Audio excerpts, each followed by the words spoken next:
আমার জন্য কি আবার সারপ্রাইজ পার্সেল আনা নাকি? তোর জন্য সারপ্রাইজ পার্সেল? কে পাঠালো?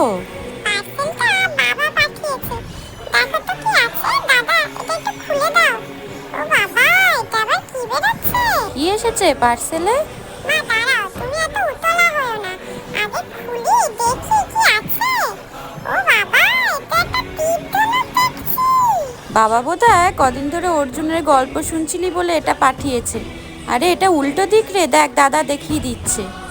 এই রকম ভাবে ধরতে হয়। হ্যাঁ, এটা আমার গান্ডি। এবার আমি পাখির চোখকে তাক করব। এই দেখো মা, কেমন হচ্ছে। হ্যাঁ, এবার ঠিকঠাক ধরতে পেরেছিস। আর একটু প্র্যাকটিস হলেই হয়ে যাবে। ওই দেখো মা, জানলায় ওটা লাগিয়ে দিয়েছি। এবার পাখির চোখের মতো ওইদিকেই তাক করব। আমার যে কি পছন্দ হয়েছে এটা। আচ্ছা,